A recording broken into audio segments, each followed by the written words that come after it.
বাংলাদেশের অধিকাংশ মানুষই পায়ে হেঁটে চলে, অথবা রিকশায় যায়, অথবা বাসে চলাচল করে। এই মানুষগুলো যখন রাস্তা পার হয়, বিভিন্ন জায়গায় যখন আবর্জনা জমে থাকে, ময়লা থাকে, এই মানুষগুলোর কিন্তু অনেক কষ্ট হয়, বিভিন্ন জায়গায় অনেক দুর্গন্ধ হয় এই আবর্জনা জমে থাকে।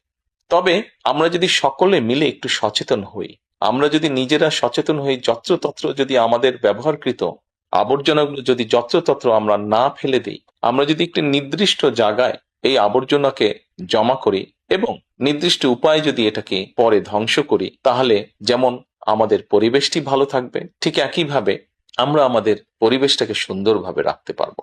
দেখুন, অনেক জায়গায় আমি দেখেছি, গত কয়েক মাসে যখন আমি দেশের বিভিন্ন জায়গায় গিয়েছি, হয়তো কোনো একটি পুকুরের পাশ দিয়ে যাচ্ছি, দেখেছি পুকুরের ভিতরে বিভিন্ন রকম ময়লা স্তূপ হয়ে পড়ে আছে, অথবা পুকুর পাড়ে বিভিন্ন ময়লা স্তূপ হয়ে পড়ে আছে। অথচ একসময় কিন্তু এই পুকুর পাড়ে এই মানুষ বিকেলে বসতো, গল্প করত পরিবার পরিজন নিয়ে। কিন্তু এখন আবর্জনার জন্য সেটি সম্ভব হয় না। ঢাকা শহরেও বিভিন্ন পার্ক আছে, বিভিন্ন জেলা শহরেও বিভিন্ন পার্ক আছে।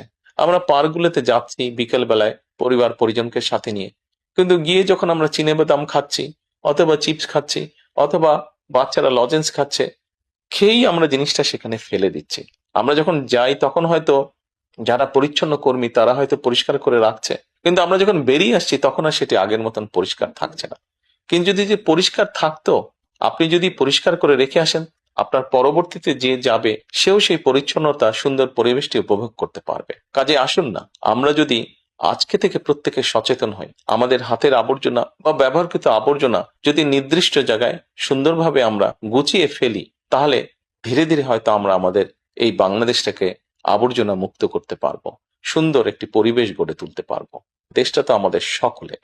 আমরা সকলে মিলে যদি চেষ্টা করি, সকলে মিলে যদি একটু একটু করে করি, তাহলে আমরা বড় কিছু করতে সক্ষম হব। প্রিয় দেশবাসী, আপনাদের কাছে আজকে এই সহযোগিতাটা আমি চাইছি।